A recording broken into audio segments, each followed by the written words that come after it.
What's going on, guys? Welcome back to the channel. You know, my goal with this entire series was that I was going to take on the challenge of reviewing every Wii U game. I figured I could do the good games, there would be no problems, and then the bad games would be kind of bad, but nothing too crazy. They couldn't be all terrible, right?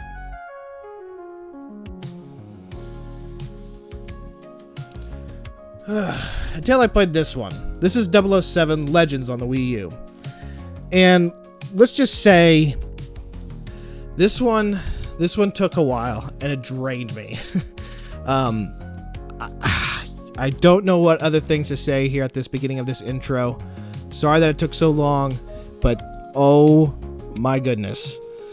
Anyways, guys, without further ado, here's my review of 007 Legends for the Wii U.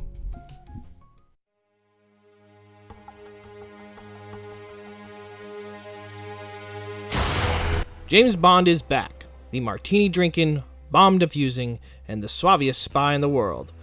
This time, instead of sticking to one movie, 007 Legends decides to concoct a ridiculous plan, taking 6 iconic Bond films, mash them into one story, and serve it with a side of bland gameplay with a massive dash of frustration. Sounds like what a Bond villain would do.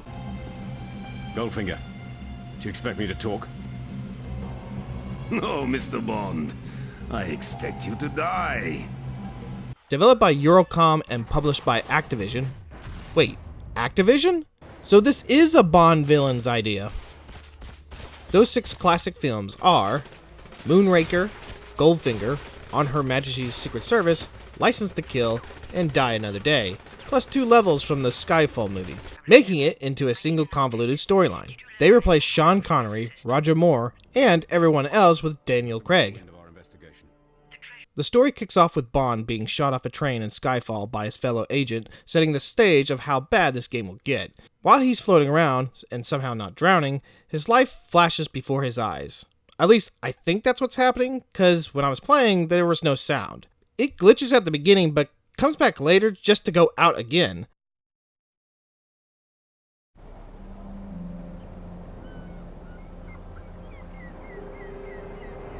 His headquarters in Switzerland. I'm on my way.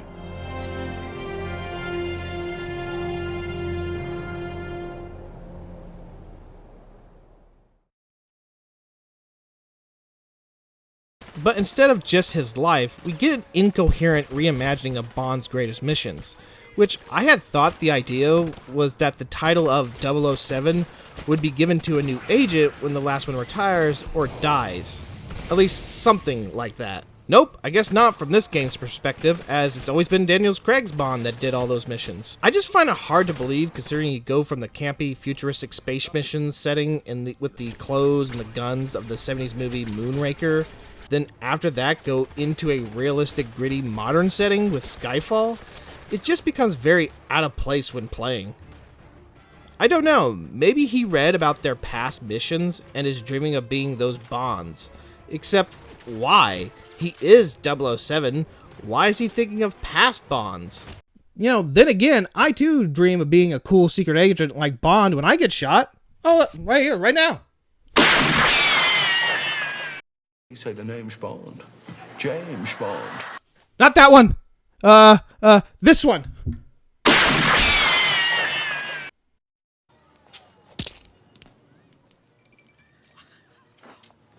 Oh, sir.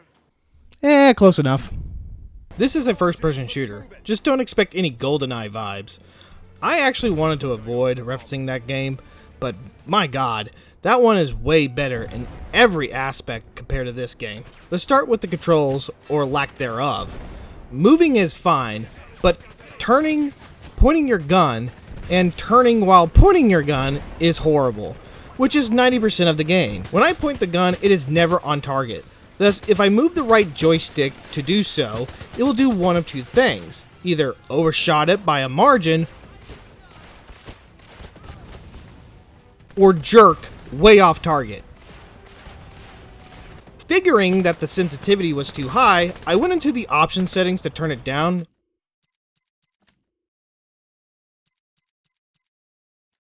just to find out it's at its lowest setting already. During the entire game, I was fighting with the controls. It was like an invisible someone was constantly jerking the gun every time I pointed it. Also, the guns are a joke. Some can make you feel like you are Rambo, while others felt like I was role-playing with an airsoft gun. The game breaks up the terrible gun battles with stealth missions. Stealth missions boil down to crouching and waiting for your enemies to turn around before you awkwardly take them out. These are terrible in design. You can't even move the body to make sure you won't get spotted by the enemy. If you do get caught, no worries. The game immediately turns back into a mediocre shooter, making it pointless to have them. There are a few spots in the game to make it where you must not get caught. Luckily, these are not too terrible. Sneaking is about as effective as trying to outwit your dog.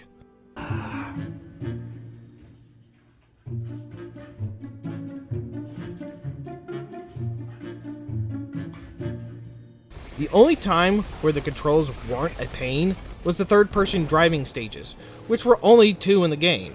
But that's not really saying much. It's like saying you were good at your job one day out of the week when you are there. You know who I'm talking about. Brenda. This is where I remembered, oh yes, you are supposed to have fun while playing a game. I forgot about that. Then there are the first-person driving stages.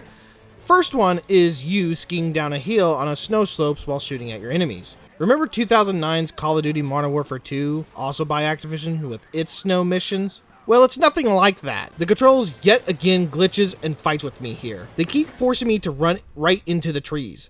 I just kept hitting them over and over and over and over again. I wanted to give up here, but I knew Bond doesn't ever give up. You think it's good to slap a woman? I think it's absolutely right.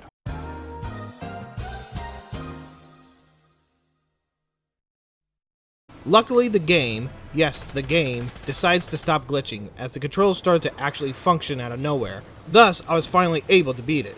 The final driving part was towards the end in the Skyfall mission. The only thing that kept me from not throwing my controller into my wall was knowing I'm close to beating the game. And also, it's hard to replace the gamepad, if it was destroyed. The issue for this level was the random pop-up of vehicles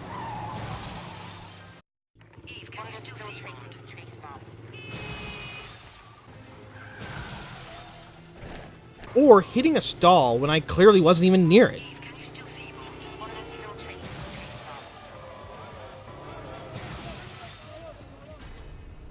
Another talking point of the gameplay is the horrible QTE fistfights that are thrown in there, as you will be doing the same monotonous quick time event battles for each of the movie missions.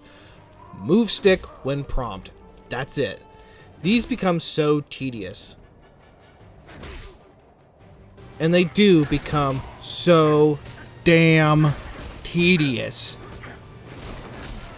You have your final QTE battle where the game comes full circle and you find out how the agent shoots you. Then you have one final battle with this movie's villain.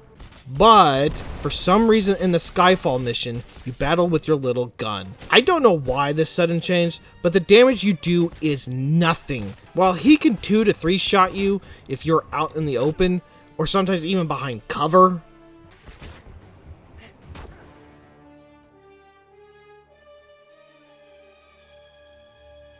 You will be desperate here because your shots will either go through him or do little damage. Even if you have ammo to refill, you'll run out of it quickly. Not to mention his endless grenades.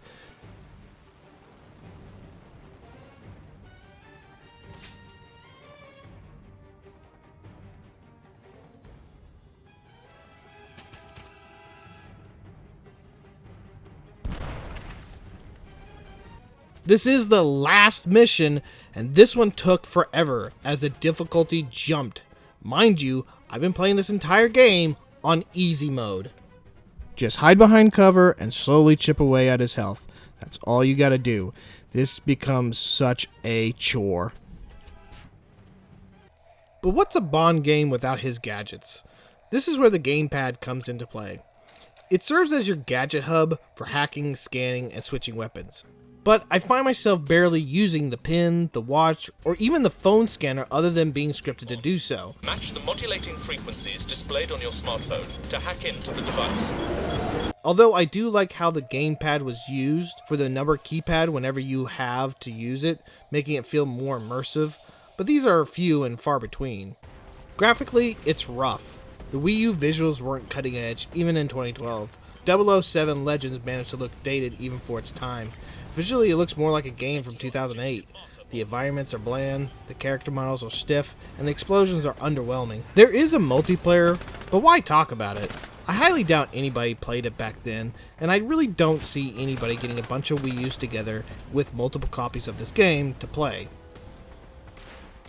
007 Legends wants to be the ultimate Bond tribute, but it feels more like getting hit in the face with Oddjob's hat, or more like his shoe. That really hurt. Who throws a shoe? Honestly. From the uninspired gameplay to the soulless presentation, this game just misses the target. I'm giving 007 Legends for the Wii U a 2 out of 10.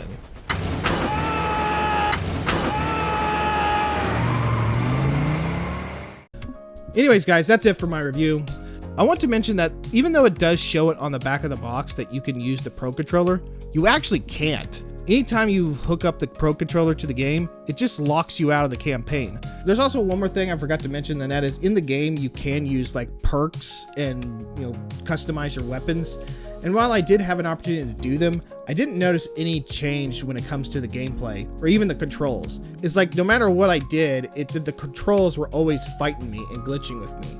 So I just never really started using the perks or any of that stuff because it was kind of getting to the point where it's just pointless. Or the second thing is that once the level is done with and it starts up the new level, it would just take away all those perks and I would have to find another box again to redo my perks, to the point where I got tired of it and just didn't bother with it anymore.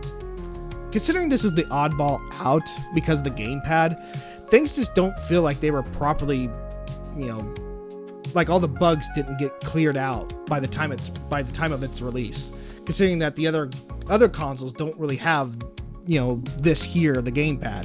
So all the controls that would have been smoothed out by the time of its release didn't get smoothed out because of the specialty of this gamepad. So that's the only reason why the game is just that bad on the Wii U. I don't know if it's bad on the other ones, but on the Wii U, the controls is what really hinders it. So with that being said, I'm going to give the gamepad a rating of 1 out of 10. Anything that basically you can do on this touchscreen pad, again, could be regulated to this D-pad. So there's really no point to it. Another game that the developers pretty much gave the gamepad an afterthought. So, anyways, guys, that's it for my review. Sorry it took so long. I do have some things outside of YouTube that I take care of, so I try my best to get these out there as fast as I can. But anyways, guys, that's it for today's video. I hope you all enjoyed it, and I'll see you guys all on the next one. Y'all take care.